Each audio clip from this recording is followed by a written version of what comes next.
وسبيل الله وملة رسول الله أشهد أن لا إله إلا الله وحده لا شريك له وأشهد أن محمدا عبده ورسوله اللهم صل على محمد صلى الله عليك يا حبيب الله صلى الله عليك يا نبي الله صلى الله عليك يا أمين الله صلى الله عليك يا رسول الله صلى الله عليك يا خير خلق الله صلى الله عليك يا خليفة الله في عرضه صلى الله عليك يا قاتم النبيين يعني أبي القاسم محمد اللهم صل على محمد وآل محمد صلى الله عليك يا عامد الدين صلى الله عليك يا يعصب الدين صلى الله عليك يا حاكم يوم الدين صلى الله عليك يا ولي المؤمنين صلى الله عليك يا إمام المتقين صلى الله عليك يا إمام المبين صلى الله عليك يا بوار الكافرين صلى الله عليك يا أمير المؤمنين علي بن أبي طالب اللهم صل على محمد وآل محمد صلى الله عليك يا بنت نبي الله صلى الله عليك يا بنت حبيب الله صلى الله عليك يا بنت خير خلق الله صلى الله عليك يا بنت رسول الله صلى الله عليك يا فاطمة الزهراء سيدتي نساء العالمين اللهم صل على محمد وآل محمد صلى الله عليك يا ابن رسول الله صلى الله عليك يا ابن نبي الله صلى الله عليك يا ابن أمير المؤمنين صلى الله عليك يا ابن سيد الوصيين صلى الله عليك يا ابن فاطمة الزهراء صلى الله عليك يا صراط الله صلى الله عليك يا نور الله صلى الله عليك يا حسن ابن علي أيها المجتبى حجته اللهم صل على محمد وآل محمد صلى الله عليك يا أبا عبد الله وعلى الأرواح التي هلت بفنائك عليك مني سلام الله عبدا ما بقيت وبقي الليل والنهار ولا جعله الله آخر لحظ مني لزيارتكم السلام على الحسين وعلى علي بن الحسين وعلى أولاد الحسين وعلى أصحاب الحسين اللهم صل على محمد وآل محمد الحمد لله الذي وجعلنا من المتمسكين بولاية سيدي مولاي أمير المؤمنين علي بن أبي طالب اللهم صل على محمد وآل محمد أما بعد قال الله تعالى في قرآن الحكيم بسم الله الرحمن الرحيم وجعلها كلمات باقية في عقبه لعلهم يرجعون آمنا بالله صدق الله العلي العظيم اللهم صل على محمد وآل محمد وجعلها كلمات باقية في عقبه لعلهم يرجعون سورہ زخرف کی یہ عظیم آیت جس کا عنوان کل سے شروع ہوا، جس میں ہم سرسری طور پہ کل یہ دیکھے کہ اللہ تعالی قیامت تک خلقت سے لے کے اپنے کلمات کو باقی رکھے گا، کیونکہ پروردگار کے کلمات ہیں جس کی وجہ سے پروردگار کی معرفت حاصل ہوتی ہے۔ یہ پروردگار کے کلمات ہیں جس کی وجہ سے پروردگار سے آپ کچھ مانگ لے سکتے ہو، یعنی دعا کیا ہے؟ آپ کلام کرتے ہیں اپنے پروردگار سے، اپنے پروردگار کی بارگاہ میں جو کبھی بند نہیں ہوتی، جو ہمیشہ اپنے بندوں کے لیے کھلی ہوتی ہے، بس انتظار کرتے رہتی ہے کہ کب بندہ آئے گا، کب بندہ آئے گا اور مجھ سے طلب کر لے گا، کب آئے گا اور کب مجھ سے طلب کر لے گا. اسی کو تو دعا کہتے ہیں. دعا. امام جعفر صادق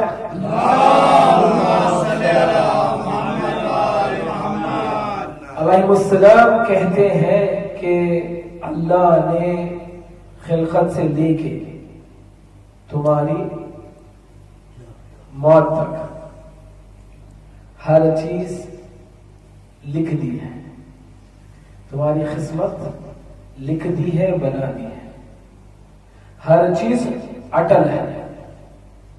یعنی تمہارا اس دنیا میں آنا اٹل، اس دنیا سے جانا اٹل، تم اس دنیا میں کس پل کیا کام کرو گے یہ اٹل ہے، کس پل کیا کرو گے یہ پہلے سے طے ہے، کس سے کب ملو گے یہ پہلے سے طے ہے، کب کس جگہ پہ اپنا ریسٹ پالو گے یہ طے ہے.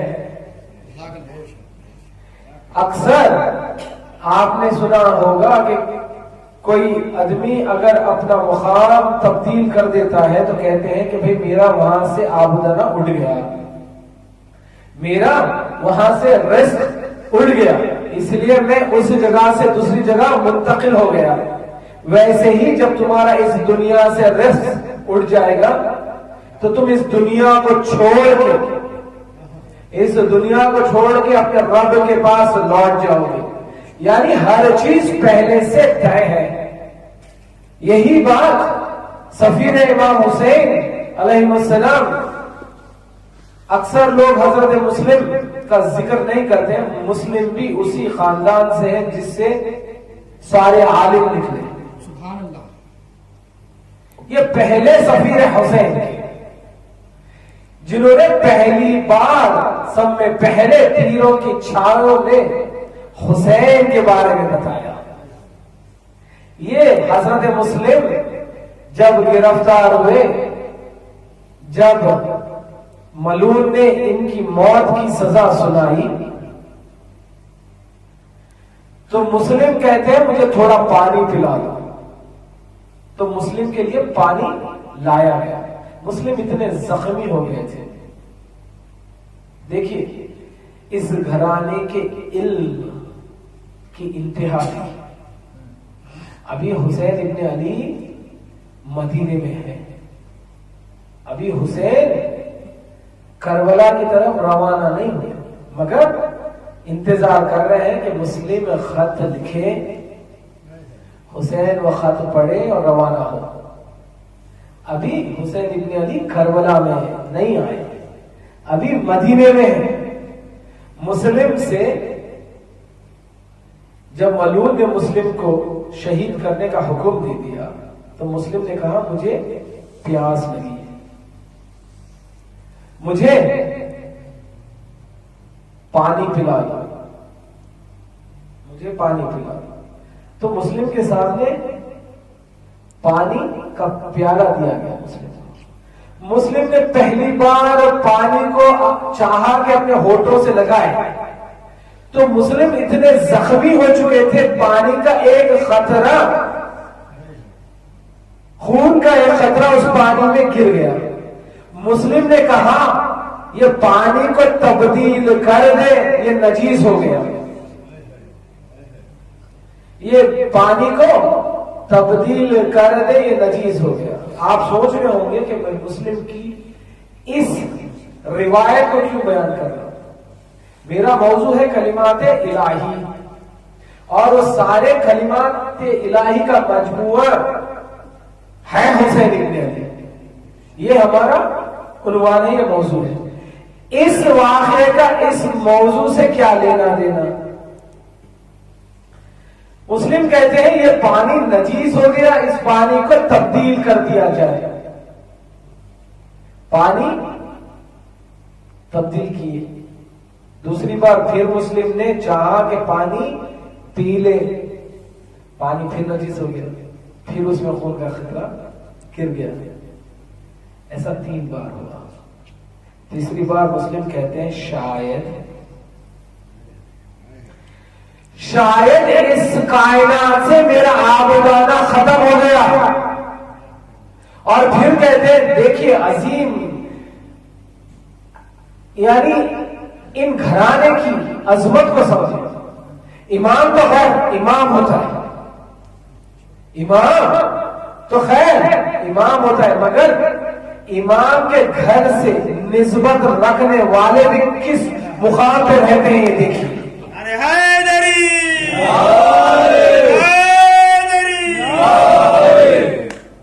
وہ بھی کس مقام پہ، کس منزلت پہ رہتے ہیں علم کی.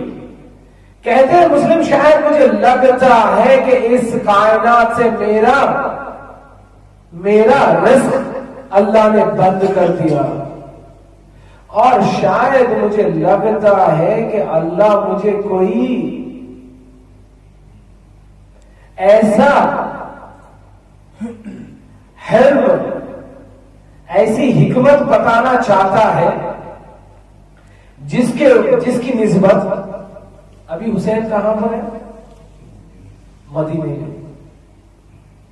حسین کو علم غیب ہونا یہ بات سمجھ میں آتی ہے. قرآن کہتا ہے کہ اللہ جب چاہے جسے بھی علم غیب دے دے. تو یہ بات سمجھ میں آتی ہے کیونکہ اللہ نے وقتاً بوقتاً رسول اکرم کو علم غیب دیا، اور وہی علم غیب رسول اکرم نے علی کو دیا، پھر حسن کو دیا، حسین کو دیا. تو امام حسین علیہ السلام کو یا امام حسن علیہ السلام یا امیر المومنین علی بن ابی طالب یا رسول اکرم محمد مصطفیٰ صلی اللہ علیہ وسلم کو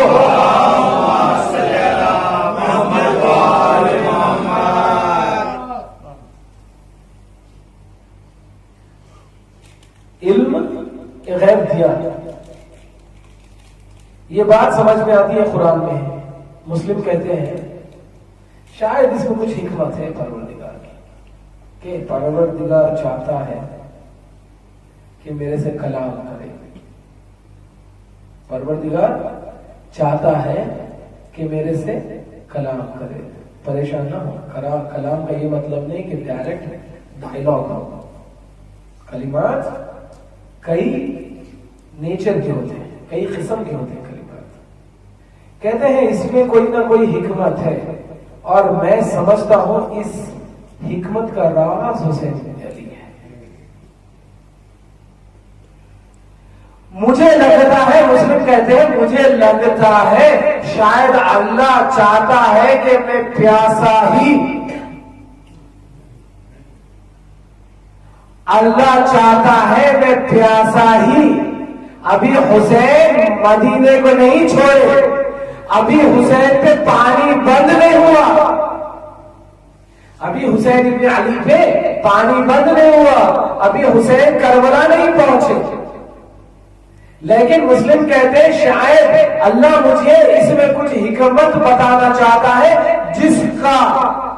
جس کی نسبت شاید میرے آقا میرے مولا حسین سے ہو سکتی ہے. اور کہتے ہیں شاید مجھے لگتا ہے کہ 3 ٹائم اس پانی کا میرے لب تک آ کے جدا ہو جانا اور مجھے اس پانی کا نہ ملنا، مجھے یہ اعلان دیتا ہے، اعلان کرتا ہے کہ شاید میرا آقا، شاید میرا مولا حسین کہ اس میں کوئی حکمت ہو. اسے کہتے ہیں کلمات، اسے کہتے ہیں کلمات. پھر کہتے ہیں کہ شاید اگر میں پیاسا شہید ہو جاؤں گا تو شاید میرا مولا حسین اس سے راضی ہو جائے گا. ویسے ہی ہوا، مسلم شہید ہو گئے، پیاسے شہید ہو گئے. اور مسلم نے کیا کہہ کے شہید ہوئے کہ یہ پانی میری نصیب میں نہیں ہے، میرے نصیب میں نہیں ہے. یعنی ہر چیز آپ کے نصیب میں پہلے سے ہی لکھ دیا گیا ہے. پہلے سے یہ نصیب میں تھا مسلم کے کہ مسلم حسین کی پیاس کی شدت کو اپنی حیات میں جان لے پھر شہید ہو. دیکھیے اسے کہتے ہیں حکمت پروردگار، اسے کہتے ہیں تعلیم پروردگار. مگر وہیں پر جہاں پر ہر چیز اٹل ہے، آپ کا آنا کھانا پینا اس دنیا سے واپس جانا، وہیں پر امام جعفر صادق کہتے ہیں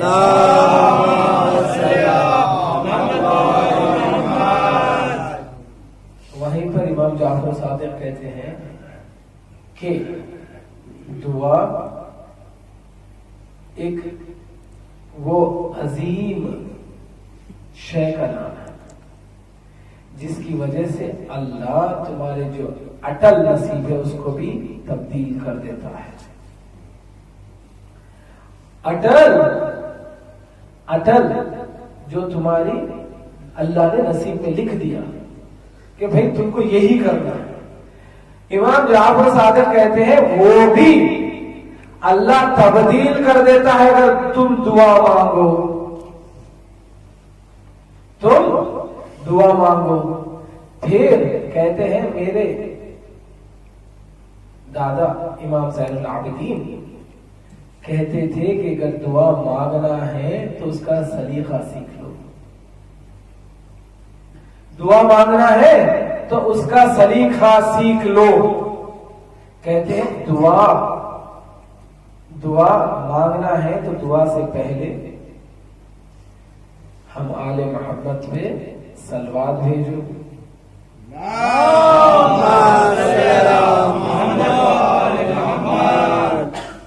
ہم آل محمد پہ صلوات بھیجو اور دعا جب تمہاری ختم ہو جائے تو ہم آل محمد پہ صلوات بھیجو. وہ اس لیے کیونکہ اللہ کچھ قبول کرے نہ کرے،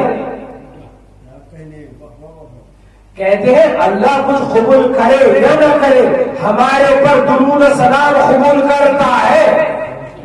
اور اگر اللہ پہلی چیز قبول کر دے اور آخری چیز قبول کر دے، ایسا ہو ہی نہیں سکتا کہ بیچ کی چیز نہ قبول کرے.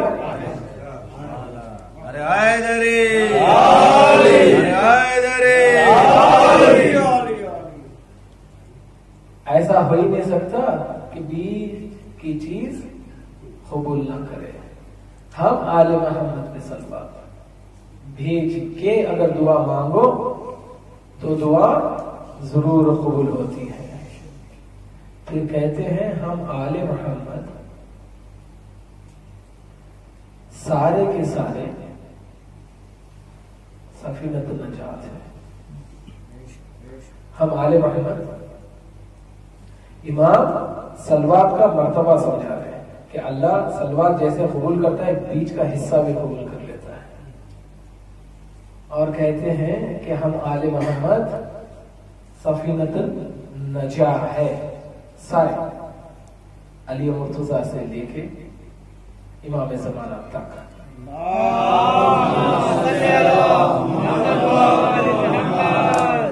سارے کے سارے سفینۃ النجاح ہے. پھر کہتے ہیں لیکن ولکن